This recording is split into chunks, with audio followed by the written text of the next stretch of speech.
All right. So let's talk about Epstein updates, and then we'll get to the BBC stuff. So a lot has happened in the Epstein independent journalism space in the past month. And I'm not talking about what the Democrats unveiled about Trump communications. I really don't care about that. I don't think there's a there. I don't care what Trump did in the 90s with Epstein. He wasn't indicted until 2006. And Trump kicked Epstein out of Mar-a-Lago years before that. Trump was an international playboy who I believe owned or had some major stake in like the Victoria's Secret fashion show. It would not surprise me if he was palling around with Jeffrey Epstein before anyone knew Jeffrey Epstein was doing fucked up shit. We know that he was on the Epstein, airplane in 1993, 1994, because it's on the flight logs that have been out for years. What I'm going to talk about now is reading and synthesizing the other reporting on the Epstein intelligence angle and the Epstein statecraft angle that, in my view, fully validates the theory on understanding Epstein that you guys heard me do probably 12 hours worth of streams on a couple months ago. If you remember, a different way to understand Jeffrey Epstein.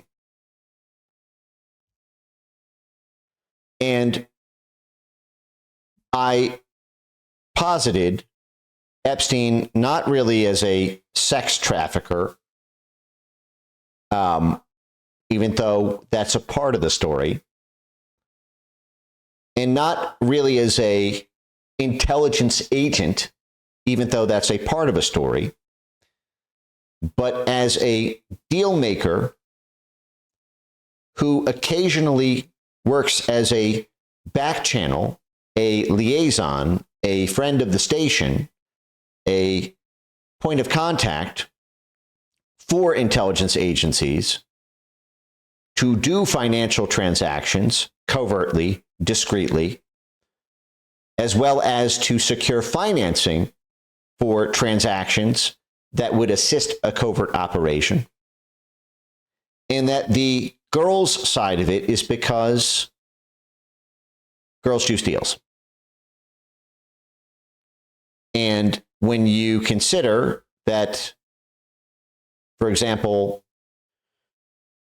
in his own telling, one of Epstein's first big clients in the 1980s, early 1980s, was Adnan Khashoggi, the Saudi arms dealer, and at the time alleged to be world's richest man. What is the age of consent in Saudi Arabia? Is there an age of consent? Well, there is no age of consent. We have to be married. It's 16. But what is the lowest age of consent in the? Let's just see. What is the lowest age of consent in the world? Let's just say. Because you have to remember, these are international deals. Angola, the age of consent is 12. Philippines, the age of consent is 12. If there's a deal in Angola, and the CIA has been active in Angola since the 1950s,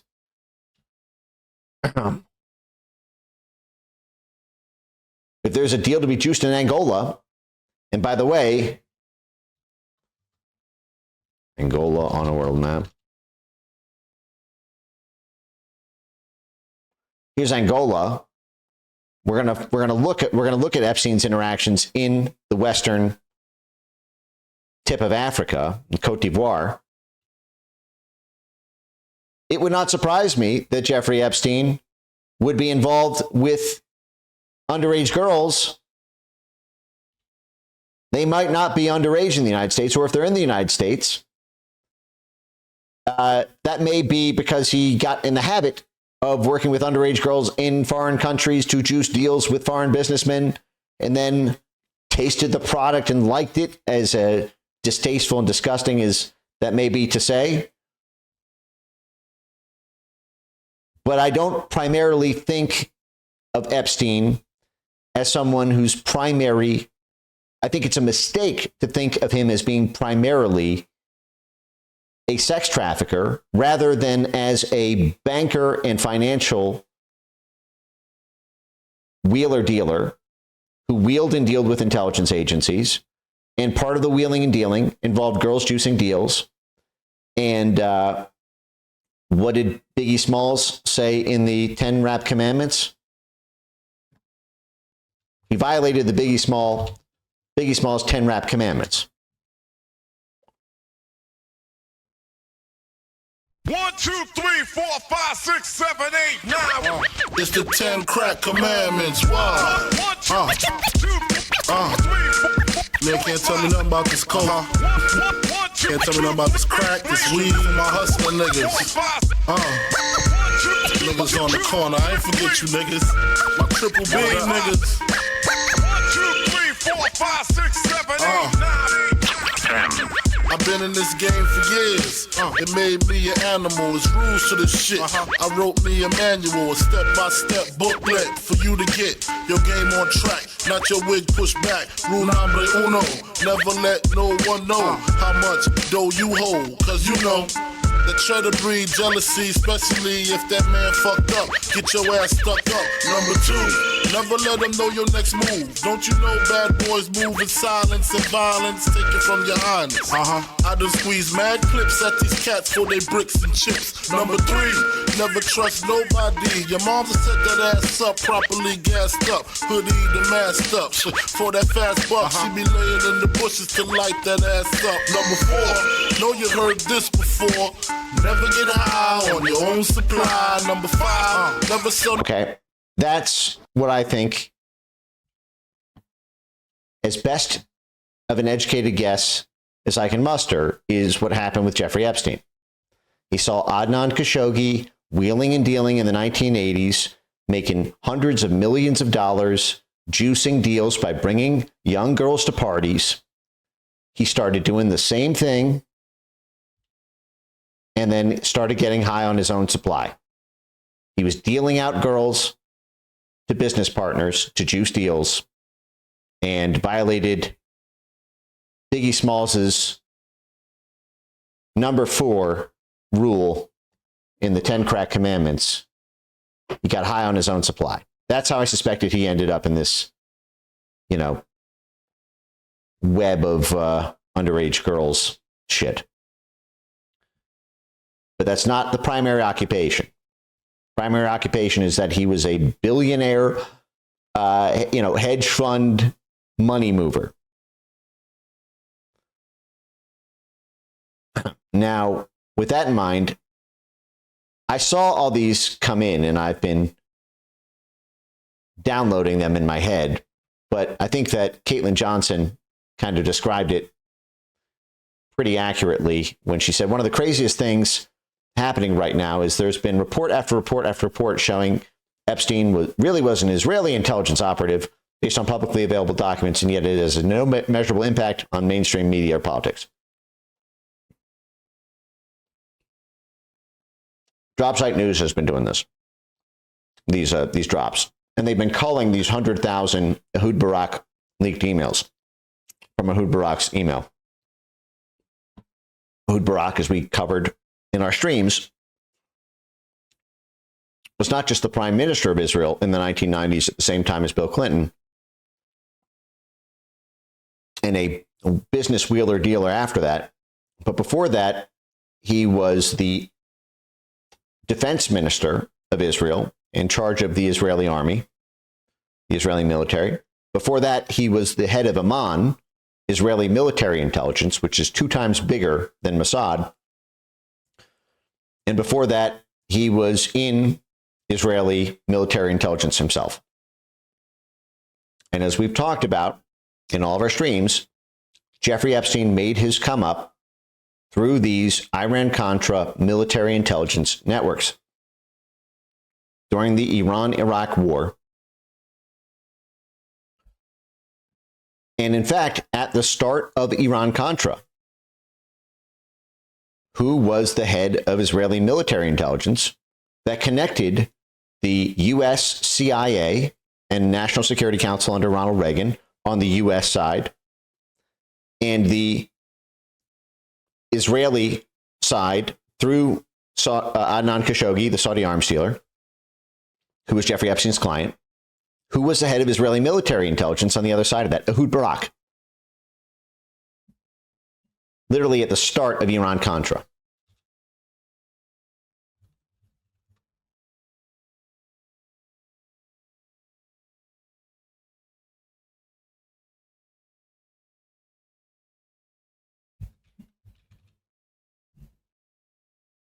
Ehud Barak served as the head of Amman, Israeli military intelligence, from 1983 to 1985.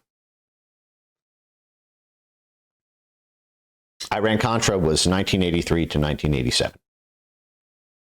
So the first 2 years of Iran-Contra, the pivotal years, were the Ronald Reagan Republicans at the CIA and National Security Council working with Jeffrey Epstein's client, Saudi Arabia,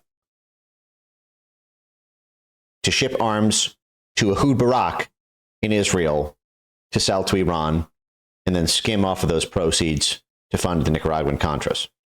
Okay? 40 years ago, this Epstein-Ehud Barak link. That's how far back that goes. So, and it remains to this day that we still don't have any update from the CIA on even something as simple as a name trace on Jeffrey Epstein. But you are going to see this. Now, these stories are going... Now, the big thing with this, I've emphasized publicly, predominantly the CIA side of this, because that is the side that we have control over. As nominally, we're in charge of the CIA now. Nominally, we're in charge of the NSA now. Nominally, we're in charge of the National Security Council now. Nominally, there's unilateral declassification power at ODNI to declassify any CIA document. Unilateral. All that's required is the will. Nothing, no bureaucrat can stop you. And it's not been done. Not even a name trace. But I've talked, and you guys have all heard me say this on countless podcasts and in the streams that we did, that it's very obvious that there's a significant Israeli role in this, and that there is also a couple of other countries like Saudi Arabia, the UK, and France that appear to be in on Jeffrey Epstein's role in doing deals and moving money to help a national security or intelligence service get something done. But I don't know who's the junior and senior player in that, for example. Jeffrey Epstein was born in the United States. He, reportedly at Bear Stearns ran the estate portfolio for Edgar Bronfman. Edgar Bronfman is Canadian, or his family had a Canadian, they ran Seagram's. But Edgar Bronfman in 1979 became the head of the World Jewish Congress. And shortly thereafter, Epstein went out on his own in 1980 to start Intercontinental Assets Group and, by his own account, represent Adnan Khashoggi during Iran-Contra. So you don't know. We know that they found a passport, a fake passport, with a residence claiming to be Saudi Arabia when they raided his home in 2017. But it also had stamps in the UK and France. And these emails, like when I read these four headlines, for example, again, Israeli spy stayed for weeks at a time with Jeffrey Epstein in Manhattan. Leaked emails show Epstein working on a wire transfer to Ehud Barak's top aide, Yoni Koren, who regularly stayed at his apartment. Okay, so an Israeli spy was living with Jeffrey Epstein. Jeffrey Epstein helped broker Israeli security agreement with Mongolia. Once again, deal maker. Jeffrey Epstein helped broker Israeli security agreement with Mongolia. This has all come out in the past 2 months.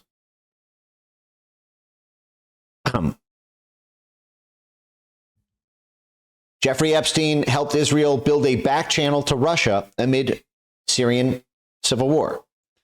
Hacked emails show Jeffrey Epstein and a former Israeli Prime Minister Ehud Barak tried to engineer a Russian-led solution to remove Bashar al-Assad. Hold on a second. Let me move this up a little bit.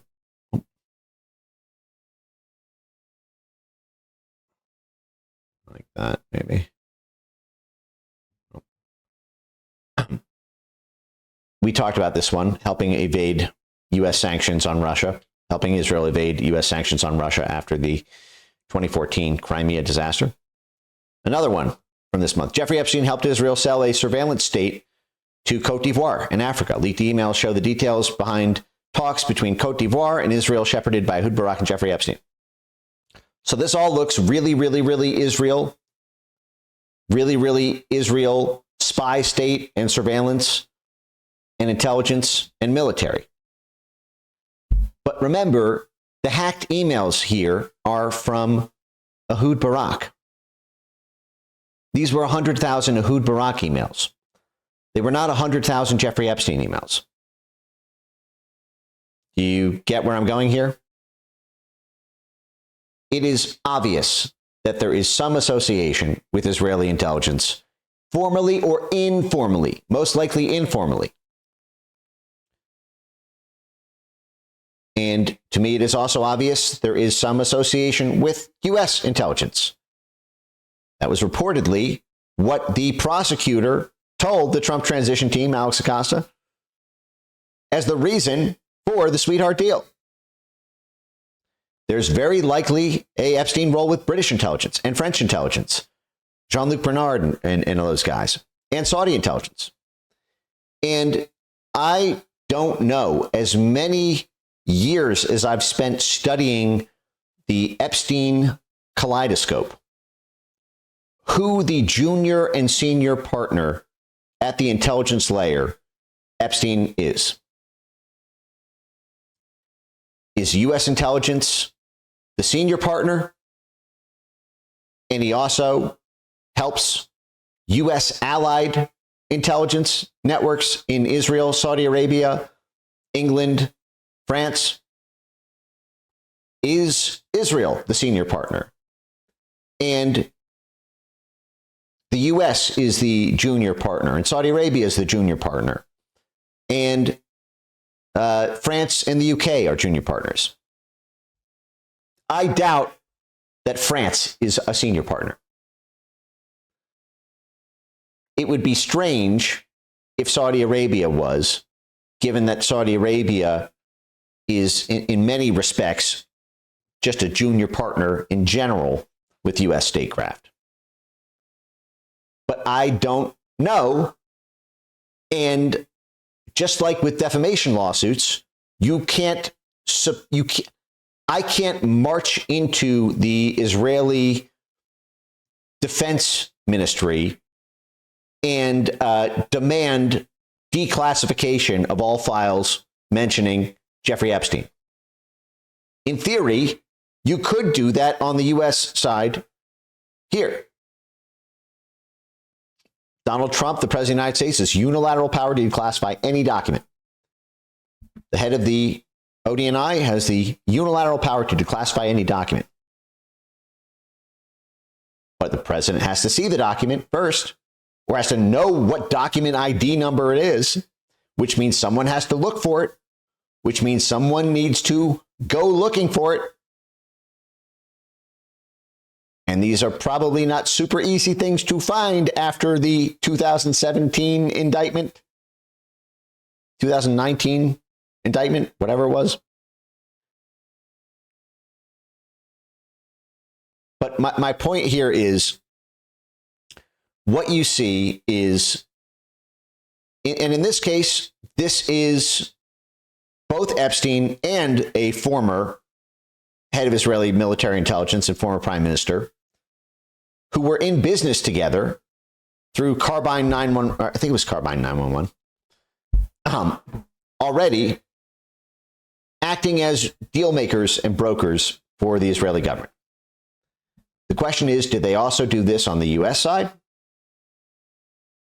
Why has there been no update on what searches have been done on the U.S. side? And I think this is also part of why people are getting restless about, and coming back to what we just talked about with, the cash lawsuit and the like, is when you see all of this evidence around Israeli intelligence and Jeffrey Epstein, and you see no attempt by our own government to investigate the U.S. side of this, all you see is the Israeli intelligence side of Epstein, which is undeniably, even if you don't call it intelligence, it's still statecraft. Like we pull up these articles, for example. Okay. This is from earlier, 3 days ago, Ryan Grimm and Murtaza Hussein. Israeli spies stayed for weeks at a time with Jeffrey Epstein in Manhattan. Epstein was working on a wire transfer to a Israeli spy. Okay, belonged to intelligence. New cache of documents from Epstein's estate containing direct evidence of Epstein's links to Israeli intelligence. Epstein's personal calendars reveal that a senior Israeli intelligence officer with personal ties to former CIA director Leon Panetta was CIA director for Bill Clinton and then became the Secretary of Defense. So once again, you have military intelligence. That's literally the same career path as Ehud Barak on the U.S. side. So an Israeli spy close to our own CIA spy master lived at Epstein's Manhattan apartment for multiple stretches between 2013 and 2016. Okay, actually, why don't we do these? Okay, well, let's see the actual receipts.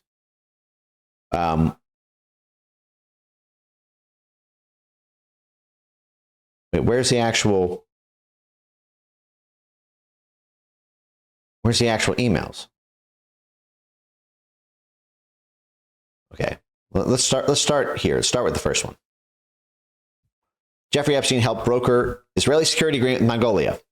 We're back to Mongolia and the Soros USAID State Department WikiLeaks files on Mongolia and the world's biggest copper mine. Jeffrey Epstein uses political network and financial resources to help broker a security deal between the governments of Israel and Mongolia, according to a trove of leaked emails from Ehud Barak. This new set of emails has been largely ignored by the nation press. Okay. It's well known Epstein had personal ties to Israel, blah, blah, blah, blah, blah. Ehud Barak, okay. All more. Okay. Friends of the IDF. But Epstein's activities in Mongolia show for the first time they facilitated a deal. What was the word I was trying to get you guys to say? The facilitate. But facilitator, cooperative contact, liaison.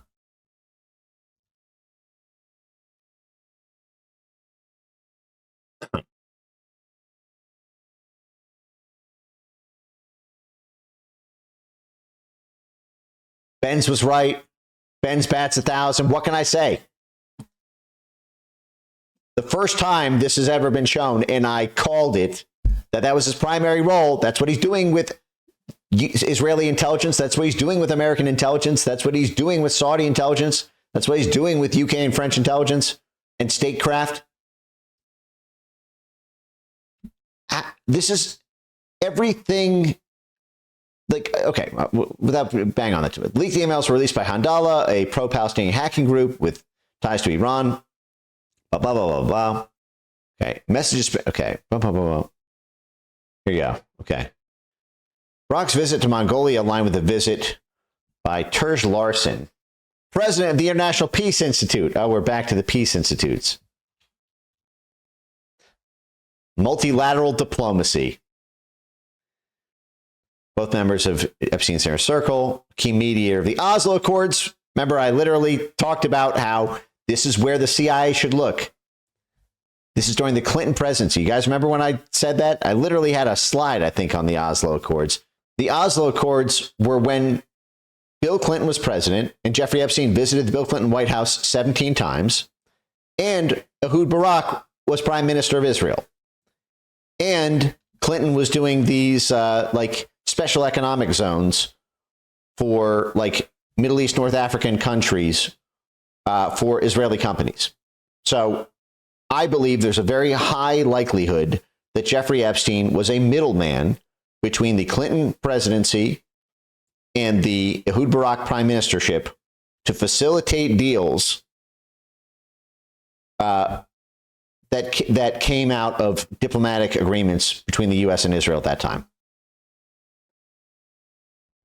And I think that you would find National Security Council, CIA, State Department cable chatter about Epstein doing that if you simply looked for it.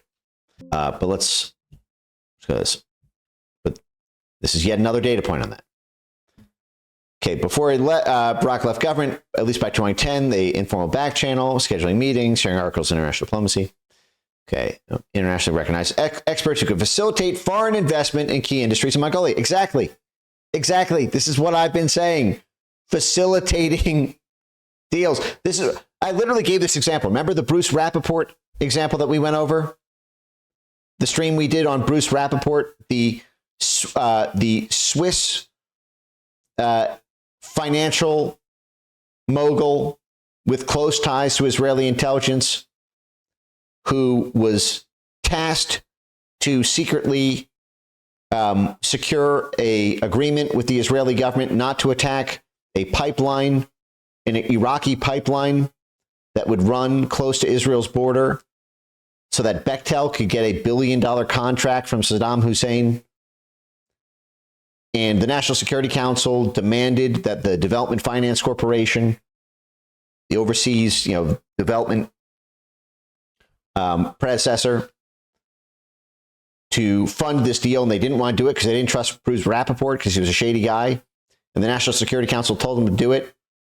And then finally, a special prosecutor came in and forced the CIA to show that they had this giant dossier on Bruce Rappaport showing his ties to Israeli intelligence, and that was protected by the U.S. National Security Council in order to make the deal go through.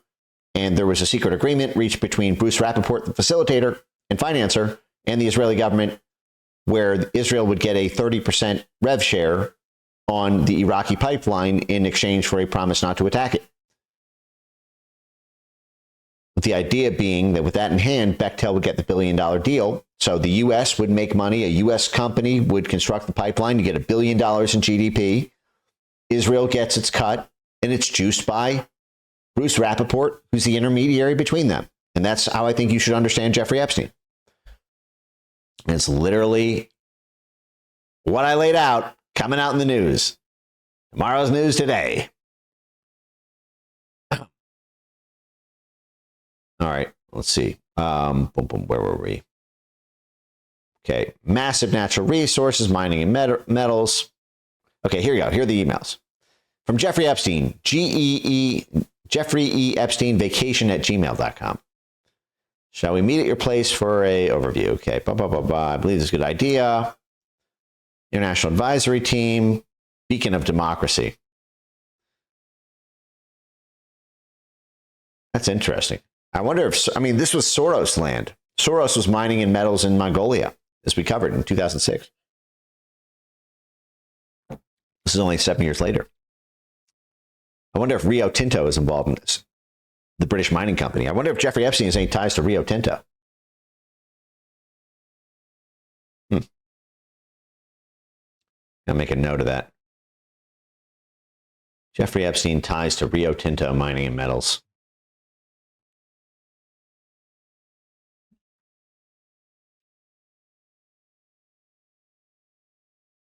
Jeffrey Epstein ties to Rio Tinto mining and metals. Senior leadership of company. or major shareholders or corporate social responsibility / foundation personnel links to Rio Tinto. Curious. I wonder, I wonder why she went away, and I wonder where she will stay. My little runaway, run away. All right, I'm just gonna put a song on while I speed read this.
No fucking way. No fucking way. Are you guys seeing this? Are you seeing this? I literally called it. I called it drop fucking dead. You guys literally watched me fucking put this into my notes in yellow highlights, suspecting this is exactly what was happening. Research Jeffrey Epstein ties to Rio Tinto Mining and Metals, senior leadership of company, or major shareholders, or corporate social responsibility foundation personnel links, because I knew it would be a Rio Tinto story, the British mining firm. Because that's what the State Department was doing for Rio Tinto in Mongolia in 2006. And Epstein is close with the British statecraft folks on top of the US and Israeli ones. And lo and fucking behold, thank you, $100 from Notestein, Benz post-stream strip club fund. Dude, thank you, Notestein, you're the man. I literally fucking called it. Epstein advised improving relations with the multinational mining company Rio fucking Tinto.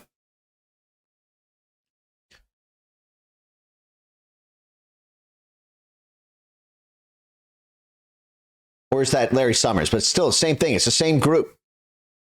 Advised improving relations with Rio Tinto.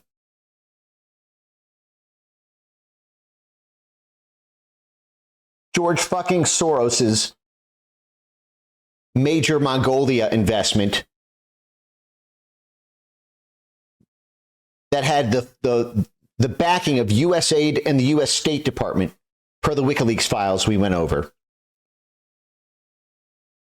to run roughshod over the government of Mongolia to ensure that Rio Tinto got favorable deal terms from the government of Mongolia, GOM, government of Mongolia.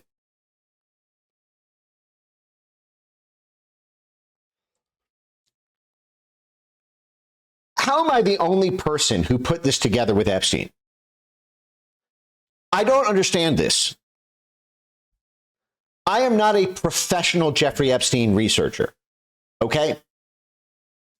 I've spent years and years on this. I know the network like the back of my hand, but I do a lot of other stuff. And to me, this is just like a fun comic relief side of the other investigations that I do. And yet I've never heard anyone talk about it like this or have the predictive power that I have on this. Nobody fucking gets it. Everybody is obsessed with the girls, the underage girls. Or, oh, it's, it's all Israel. It's like, and this is kind of like my problem with all of this is like with the people who are new to this space, like these things can be true and there can be a larger truth. Rio Tinto is not an Israeli company. It's a British company, but they're in it together.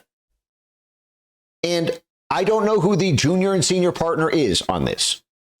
Is it the Brits because it's Rio Tinto? Is it the Israelis because they're pitching a security deal? And they're getting a kickback from Russians trying to invest in natural resources in it.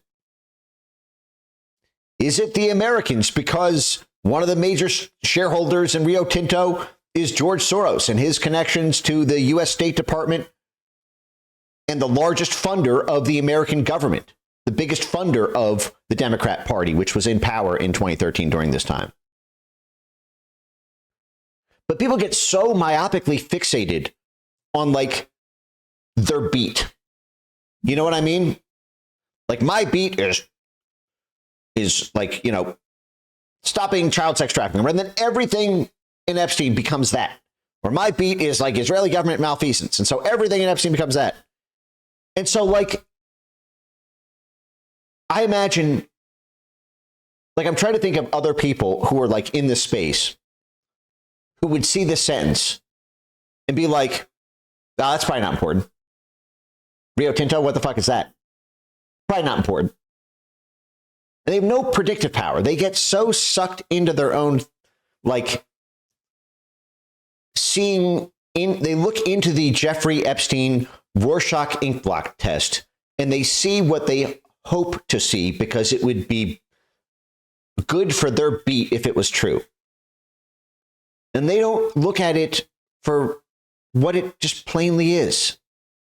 And all these other details that are salacious or scandalous, while true, are pixels on a much broader story and a much more commonplace story than you would probably like to believe, as I put together in the presentation on all of this.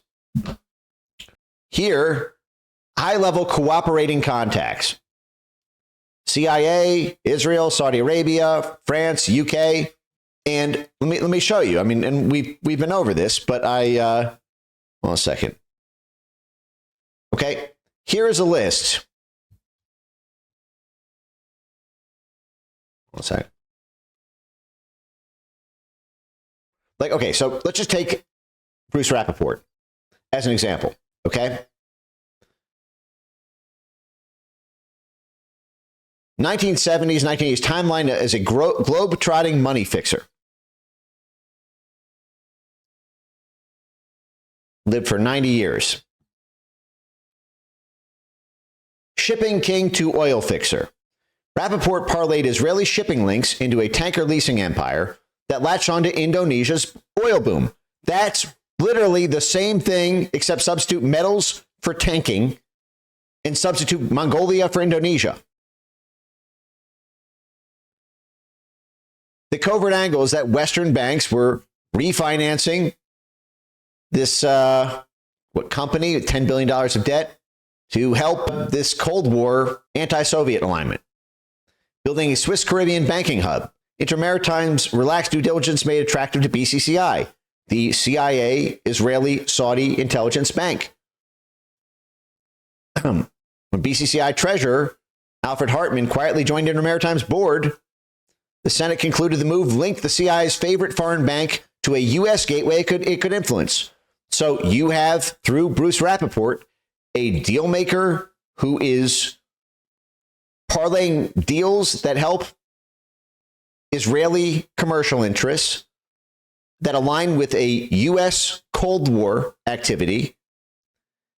And you have his bank serving the CIA.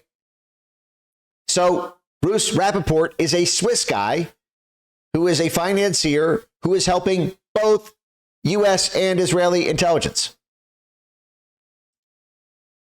Again, I've said this on like 100 interviews, the Bruce Rappaport theory of Jeffrey Epstein. It's so, but like people just don't know these other characters of history exist. They don't know there's a precedent. There's 10, there's 20 of these Bruce Rappaport type figures over the years. Okay, the Aqaba pipeline. Israel supplied air cover, Bechtel would build, Citibank would underwrite. Bechtel, the CIA contractor, both Bechtel and his son had CIA covert security clearances. As we went over on last stream, Bechtel is, like the OG super company for the Republican side of the CIA. Rappaport would arrange interim finance and Crick's charged skim off commissions to the Israeli Labor Party. Who was the head of the Israeli Labor Party? Ehud Barak. Literally a match. Although I know that this was denied and it wasn't really skimming off commissions. It was a 30% rev share for the Israeli government, not to the Israeli Labor Party, was what they said, right? But again, this was a CIA Israeli Labor Party operation in 1985. And you had the CIA Israeli Labor Party connection in the entire 1990s through Bill Clinton and Ehud Barak. It's just the same fucking thing for the same fucking reason, involving the same fucking people. How am I the only one who put this together? The CIA hid its own internal derogatory memo on Bruce Rappaport. They probably are doing the same thing with Jeffrey Epstein, but we don't know because there's no fucking CIA name trace still to this day. $10 million Brunei detour.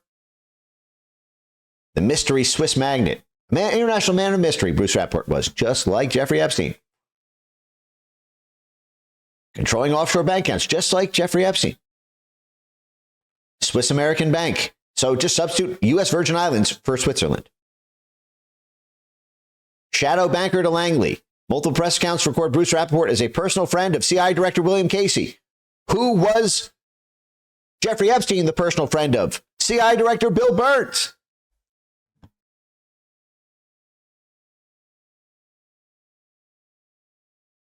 Literally. They met 3 times in 2014 alone, as soon as, Bill Burns was Undersecretary for Political Affairs and Deputy Secretary of State, then went on to be CIA Director. Bill Burns, Jeffrey Epstein.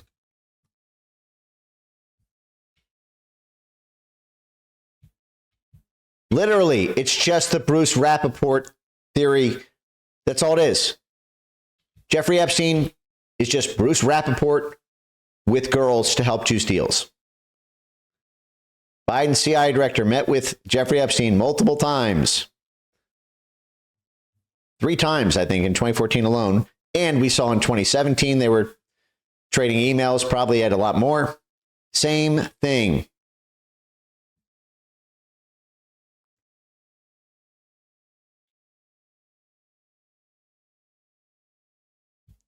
Literally, what you could do is you could take all of those financial records that came out in the Jeffrey Epstein fraud lawsuits in the U.S. Virgin Islands, and you could just cross-reference them with CIA records about the geopolitical, like the geographic regions those deals took place in, map that onto CIA or joint CIA, Israeli, Saudi foreign policy goals in that region that deal could have impacted, and you search those files for references to Jeffrey Epstein or whatever cryptonym they use for him. You'll find it there. Mark Rich is another example of, of a Jeffrey Epstein type figure.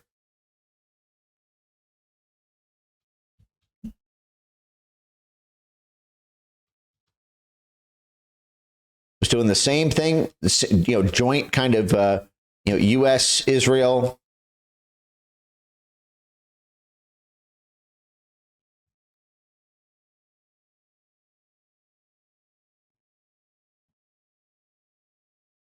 But we went through this big list. All these Adnan Khashoggi, bridge money, commodities trader, Albert Hakim,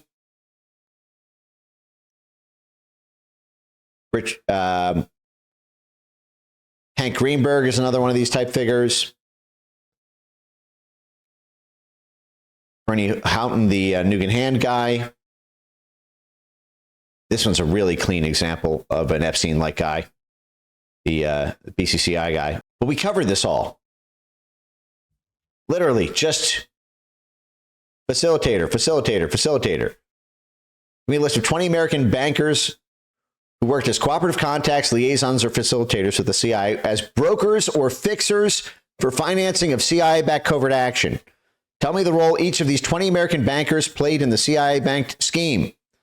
Also, for these 20 bankers, tell me for each one if a human intelligence asset 201 file was ever kept by the CIA on them. Cite the sources. And this is where we went over this list. And it turned out, like, what was it? Like 15 of the 20 didn't have a human 201 file. So they were not formally working for the CIA.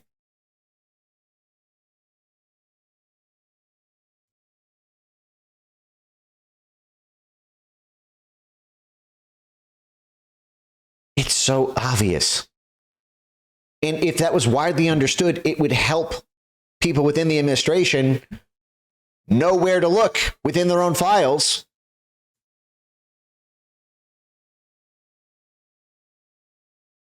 to get transparency. Do you know what I mean? Like, you're not going to be looking at child sex trafficking cases. You're going to be looking on the CIA finance side. I literally put together the division within the CIA records that you would, what was it? The CIA financial management, whatever. That is so fucking funny, this Rio Tinto thing. And of course, George Soros, major investor in Rio Tinto, with the backing of USAID and the State Department. George Soros is a major antagonist of Netanyahu and a major backer of the Ehud Barak network. This is how you see USAID rolled up in the, among other ways, the Jeffrey Epstein network.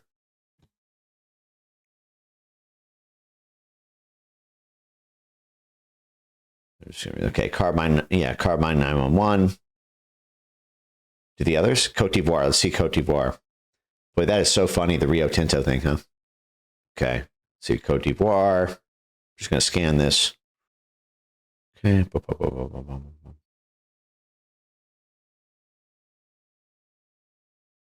Okay.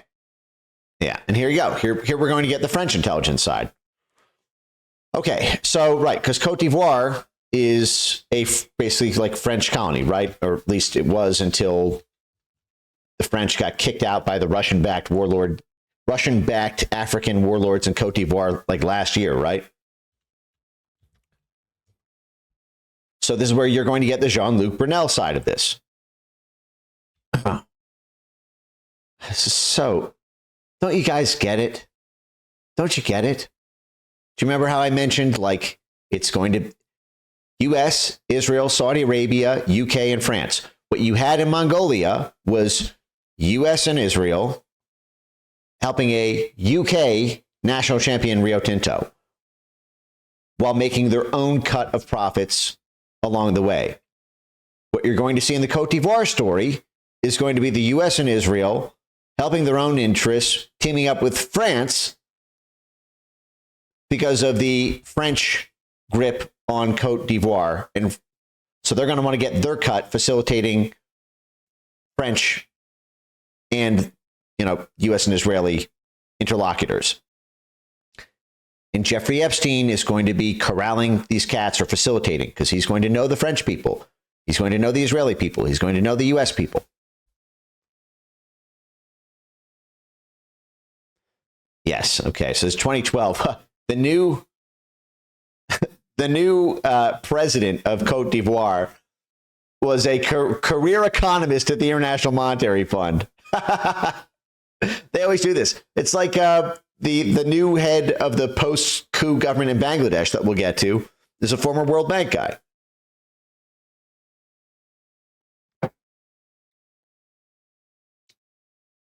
All right. Let me get a little music on the background. God, that is just crazy. Here's my story. It's sad but true. It's about a girl that I once knew. She took my love, then ran around with every single guy in town. Hey, hey. Whoa, whoa, whoa, la, la, la, la,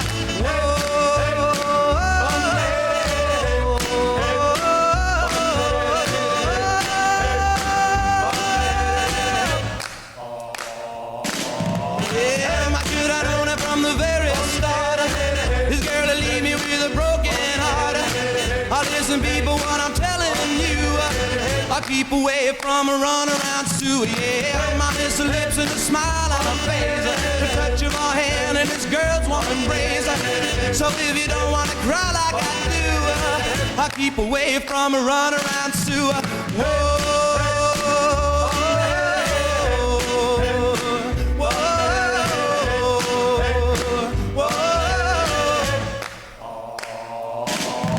She likes to travel around, yeah. She love you and she'll put you down. Now people, let me put you wise. Sue goes out with other guys. Here's the moral and the story from the guy who knows. I fell in love and my love still grows. Ask any fool that she ever knew to say, I keep away from a runaround Sue. I play that out. Yeah, keep away from this girl. I know what you'll do. Keep away from Sue. She likes to travel around, yeah. She'll love you and she'll put you down. Now people, let me put you wise. She goes out with other guys. Here's the moral and a story from that guy who knows. I fell in love and my love still grows. Ask any fool that she ever knew to say, I'll keep away from a runaround Sue. Yeah, stay away from that girl. Don't you know what you do now? Whoa, whoa.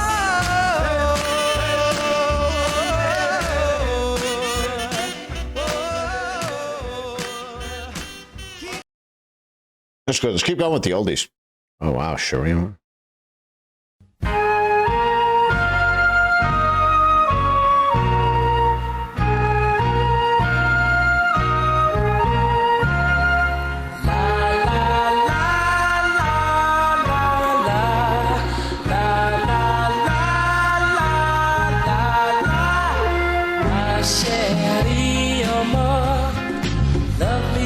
Summer day,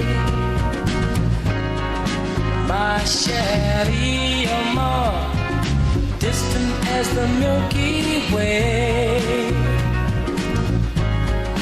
My chérie amour, pretty little one that I adore.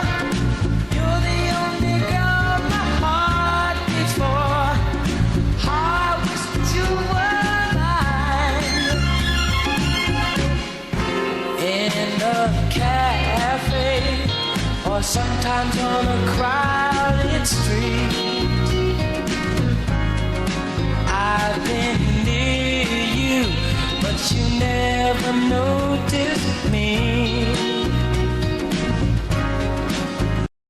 My Shelly, oh Lord, won't you tell me how could you ignore that behind that little smile I wore, I wish that you were mine. All right. So what's happening here? I keep telling you, it's the gun running. Right? So here you go. You have Cote d'Ivoire, since 2004, had been the subject of an arms embargo, blocking weapons sales. But what happens if the CIA wants one side of a civil war to win and there's a UN arms embargo? This is where our special relationship, our greatest ally relationship with the government of Israel, comes in very handy for the CIA. Because what Israel will do through its gun running network, as it did in Iran-Contra on both sides, the Iran and the Nicaragua side, is they will do the dirty work that the CIA wants done, like circumventing an international arms embargo, as the CIA deliberately tasked Israel to do during Iran-Contra by running Adnan Khashoggi's arms to Israel so that Israel could discreetly violate international law and the Americans wouldn't have to take the risk in doing it. These are the sorts of things that make the national security state love Israel. But these are very hard things to explain to the average voter who says, what the fuck are we doing funding a covert civil war in Cote d'Ivoire? Do you understand kind of the complications of the relationship here? Now, I don't know about this Cote d'Ivoire civil war in detail. I don't know if the CIA was backing one side of it and this was considered, a partnership with a U.S. covert operation, or if this was just war profiteering by an Israeli military-industrial complex firm. But this is what happened with that arrangement I just described in Iran-Contra. I would not be surprised if that was the case here in Cote d'Ivoire. But once again, we have the Epstein network, gun running, Cote d'Ivoire. Just like Epstein was doing the money for Adnan Khashoggi in Iran-Contra, just like the Limited, when Jeffrey Epstein had power of attorney over the Limited, bought a bunch of local Columbus, Ohio gun stores, and then got the same CIA airliner, Southern Air Transport, to move to Columbus, Ohio. Do you think Southern Air Transport between 1994 and 1998 was moving guns from Epstein-controlled gun stores? I do. Curious if there are any CIA files about 1994 to 1998 Columbus, Ohio gun logistics for shipping them between Columbus, Ohio, and Hong Kong. I bet you that's why Epstein bought the gun stores, because they sold the gun stores in like 1998, the very year Southern Air Transport shut down. That would be an easy thing for this administration to look up in terms of the CIA files. What was happening in terms of gun logistics starting in Columbus, Ohio, for covert Bill Clinton presidency CIA activity. That is a Bill Clinton scandal. It'd be very easy for the Trump government to look at that. Literally, just look at your list of assets or logistics stemming from Columbus, Ohio between 1994 and 1998. anything gun related, anything freight related, anything Southern Air Transport related, that's an Epstein file.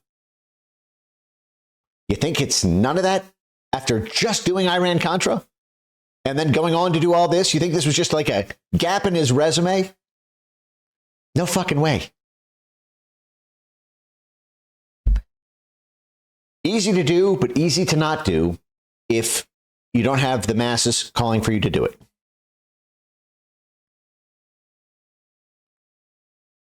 Yeah, here you go. Wow. Look at that. Jeez, really?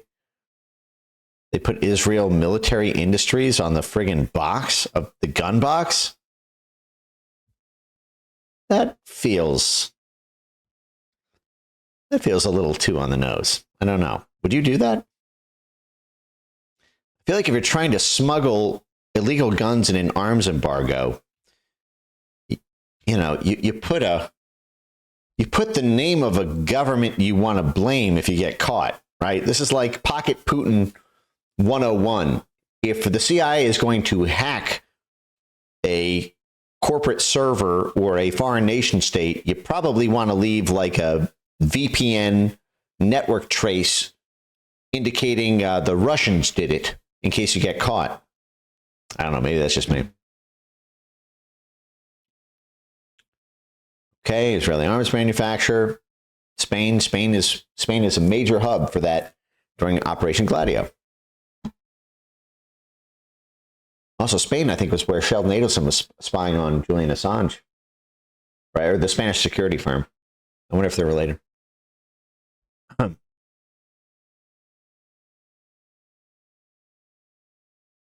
Malka, like Barak, occupied a blurred public-private boundary in Israeli intelligence. By the way, this is the same shit with Barack Obama now. Barack Obama is doing what Ehud Barak is doing. Barack Obama was the president of the United States. His whole family they grew up with has these weird CIA ties, but he was the president of the United States.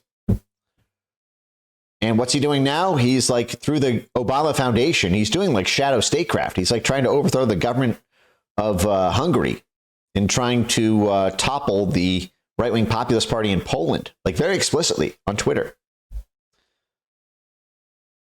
With a foundation receiving hundreds of millions of dollars from corporations working with USAID under the Biden administration to do that, like Microsoft.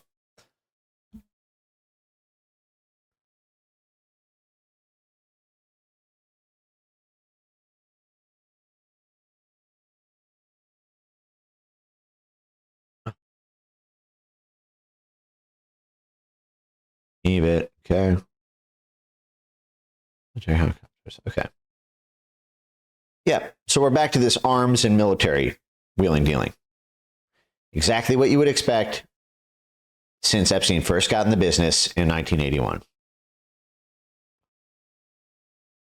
Okay.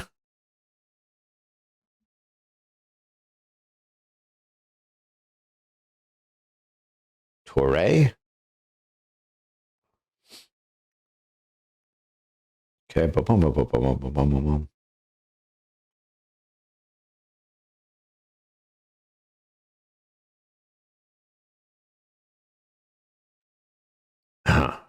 I was in Cote d'Ivoire last week and I had a chance to talk to the president. He's willing to talk to the prime minister, Ehud Barak, not to anyone else. All right. Very good. Okay. Okay. Formal agreement was signed between Israel and Cote d'Ivoire at the end. But they had several other deals.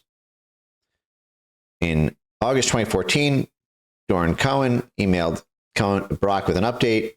I met the man who has some money in the Bank of Africa.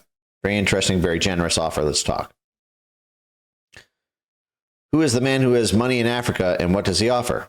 Catch me on the mobile to explain. Oh, okay. So this is going to get us to part 3 here, right? This one, right? The Israeli spy, because that's Cohen. Okay, so let's check this out.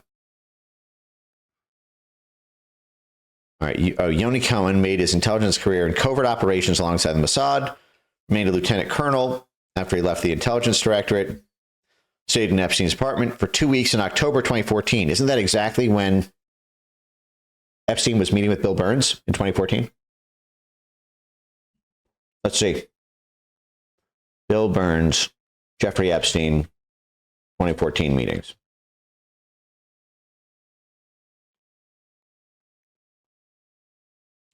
In 2014,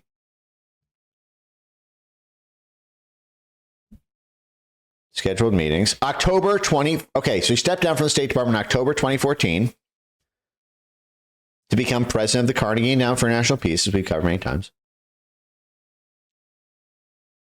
And that is October 2014 is exactly when the Israeli spy was staying in Jeffrey Epstein's apartment. On all three trips, Cohen appeared to be conducting official or unofficial business.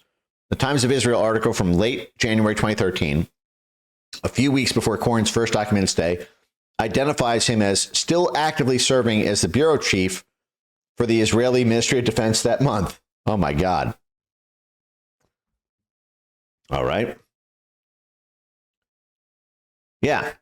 Okay. Well, that was a year earlier, though, right? Cohen continued to serve as an informal intermediary between the American and Israeli intelligence communities, with Barak acting as his handler.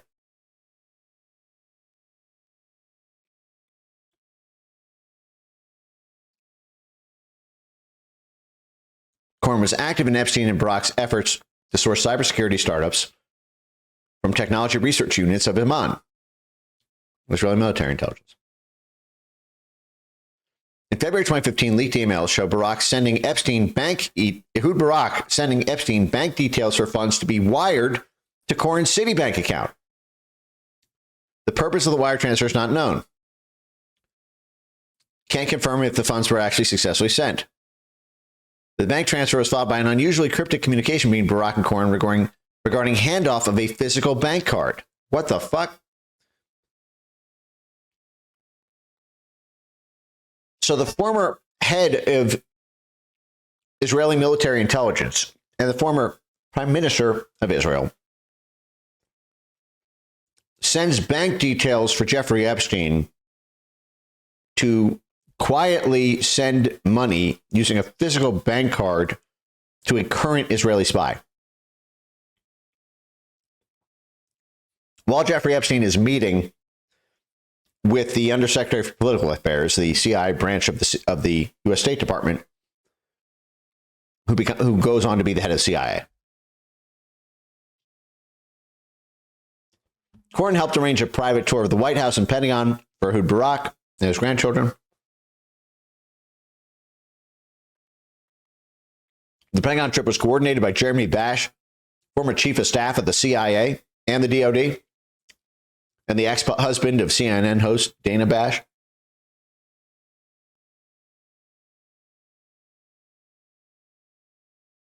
Cohen and Bash helped to exchange messages and arrange meetings between their respective bosses, Ehud Barak and Liam Panetta, former CIA director and Secretary of State, or Secretary of Defense. Keep the card. Let's see. Two men. Oh, that's interesting.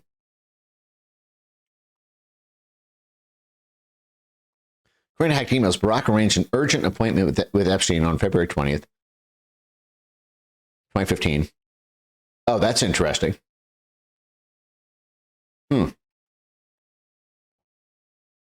Isn't that exactly when the Iran deal was signed? Or was it March 2015? When was the Iran deal signed in 2015?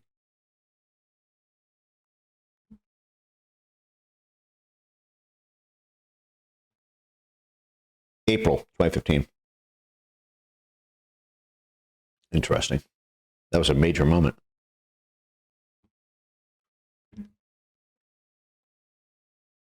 Three days later, Barak sent Epstein an email titled Yoni Account Information, containing wire transfer details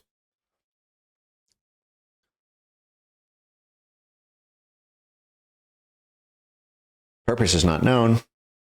Barak sent an unusual email to Cohen containing detailed instructions to pick up a package from the Hyatt 48 Lex Hotel in Midtown East.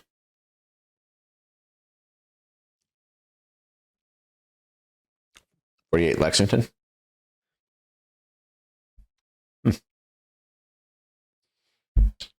Used to live right there. According to the email, Barak purchased red Beats by Dre headphones on February 24th, the day after sending Epstein the bank details. Okay. Barak instructed Yoni to collect a package containing the Beats by Dre headphones from the hotel and return them to an Apple store on the Upper West Side. According to Barak's message, attached to the box was an envelope with a receipt and a bank card.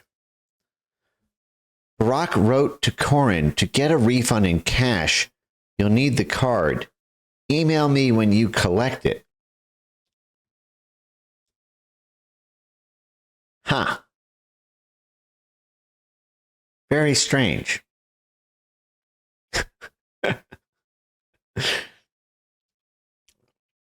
Now we're having to put our Pizzagate hat on.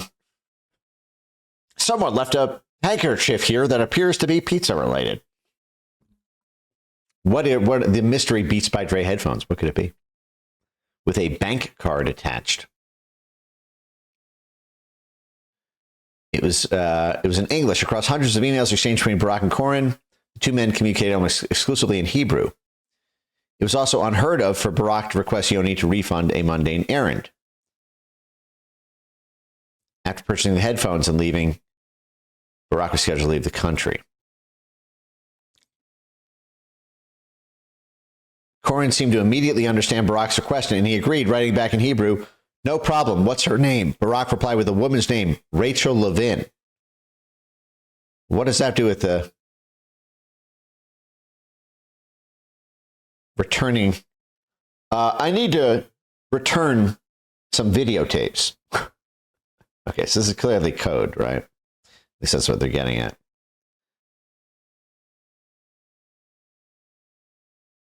You can return it until March 8th. Attached to the right, find an envelope.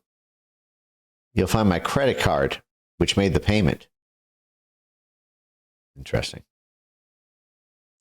Barak instructed Corin to keep the card. They made arrangements to meet in Israel. And then immediately speak by phone. It never happened. Sometimes an earphone is just an earphone. They had good reason to write emails in coded languages. Documents leaked by Edward Snowden revealed that the two men were major counterintelligence targets for the United States, and the NSA had been snooping on their messages. Spy versus spy. Interesting.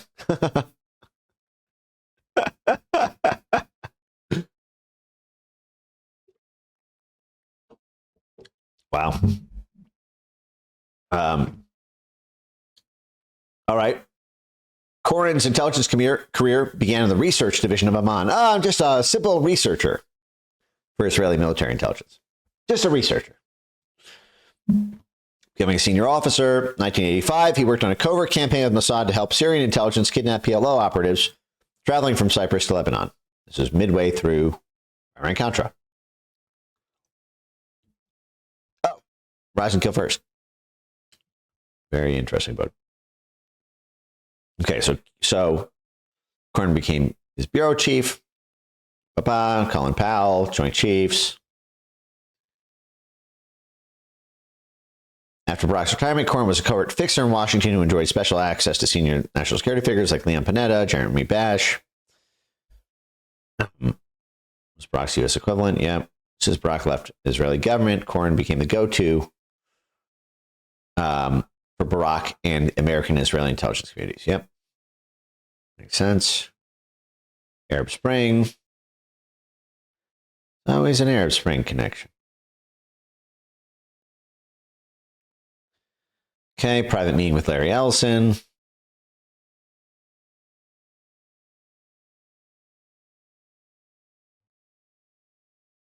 a two-way intermediary. Corin worked as a two-way intermediary with Barak hinting at Corin to pass a message back to contacts in Israel. Okay. When Haaretz published a second column about El-Sisi's alleged offer, the next day Barak wrote Corin, second time, someone should probably deny it. Okay, Leon Panetta. Book deal. Beacon Global Strategies. I've seen these guys around. Where have I seen Beacon Global Strategies? Beacon Global. I've seen this around. Who the heck started Beacon Global Strategies? Sorry, give me 1 second. It's like one of these shady consulting fixer firms. Pretty sure. Okay, let's get back to this. There's somebody else here that I'm blanking on. Okay. Obama. Okay, Arab Spring shit. DOD Israel. Yoni Cohen died in January 2023. Ehud Barak wrote a eulogy for him. Yoni read Jeffrey Epstein apartment in 2015. I understand you need an apartment from September 5th to 15th. Okay, so he's just letting them stay at Jeffrey Epstein's house. Okay, cool. Wow. Well, I thought this was really interesting. We didn't even get to the BBC stuff. How are you guys doing? Do I need to do a stream tomorrow on the BBC stuff? Because it's 3 hours and 15 minutes. I'm glad we got through this. I learned a lot. It was good for me. Was it good for you? I feel like maybe we should wrap it here, and like tomorrow night I'll do a stream on the we'll do this tomorrow night. And then so tomorrow night we'll do these. I think that's the way. All right. You guys are awesome. Hope you had fun. What do we ride out with? What do we ride out? You know what? It's going to be a little weird. I don't know why this just came to my mind, but fuck it. Let's just go. Folks, looking through the mail, here's sort of a new song of mine that I wrote you not long ago and recorded that we got a lot of requests for. I'd like to do it for you. It's one of my favorites. I'm so lonesome, I could cry.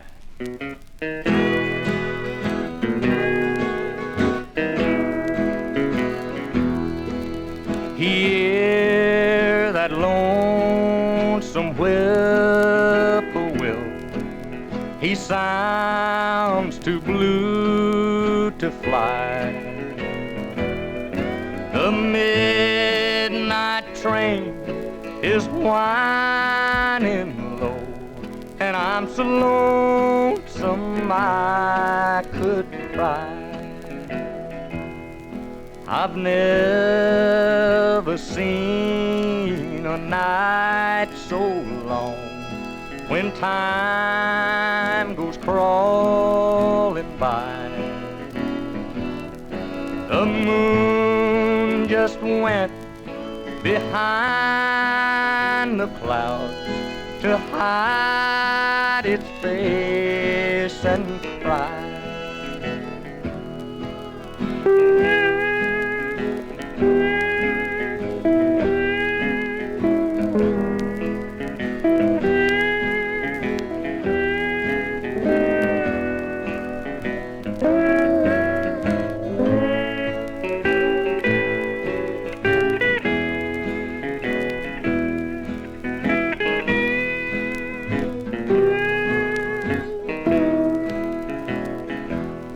Did you ever see a robin weep when leaves began to die? Like me, he's lost the will to live. I'm so lonesome I could cry. The silence of a falling star lights up a purple sky.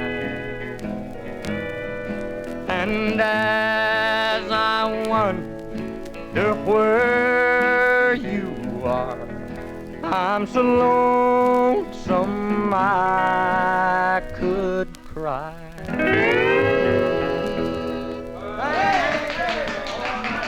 All right. Thank you, everyone, for joining me. I'm going to try to stream tomorrow night. If not, probably Sunday night, but I'm going to try for tomorrow night. Thank you all for being here. Good night, Godspeed, and I will see you on the internet.